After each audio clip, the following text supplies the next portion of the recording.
है कि कैपेसिटी ज़्यादा है और ज़ाहिर है ये फैक्चुअल बात है, कंजम्पशन से ज़्यादा कैपेसिटी है, सरप्लस मौजूद है, तो फिर ये एक्स मिल प्राइस इतना हायर साइड पर क्यों है कि हुकूमत उसको 164 165 पर फिक्स करके भी ऐसे उसका क्रेडिट लेती है जैसे ये कोई एहसान किया जा रहा हो, जबकि वही एक्स मिल रेट एक हफ्ते पहले या चंद दिन पहले वो बहुत लोअर साइड पर होता है।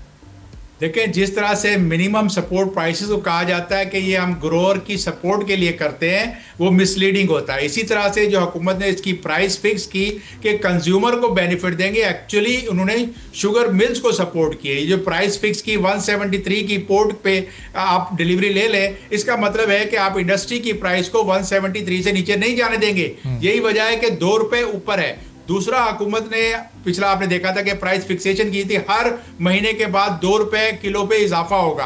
आप मुझे बताएं कि कौन सा दुनिया का ऐसा कारोबार है जिसमें प्राइस सिर्फ हर महीने बढ़ती है और ऊपर ही जाएगी, नीचे नहीं जाएगी। तो वो भी एक ऐसा था कि इस चीनी को की इंडस्ट्री को सपोर्ट करने के लिए उन्होंने रखा था। प्राइस फिक्सेशन नहीं करनी चाहिए।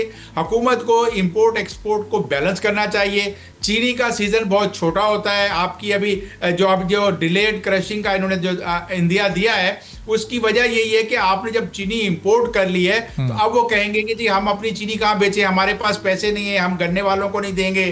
फिर आपकी मिनिमम सपोर्ट प्राइस क्योंकि फिक्स नहीं है, लास्ट ईयर भी नहीं थी, तो हो सकता है चीनी के जो गन्ने के काश्तकार हैं उनको कीमत चीनी मिले। क्योंकि इस सैलाब में जो आपका देखा होगा, बहुत बड़ा जो इंटरनेशनल मीडिया ने एक प्रोपेगेंडा किया था कि पाकिस्तान में कोई 30 से 35% क्रॉप खराब होगी।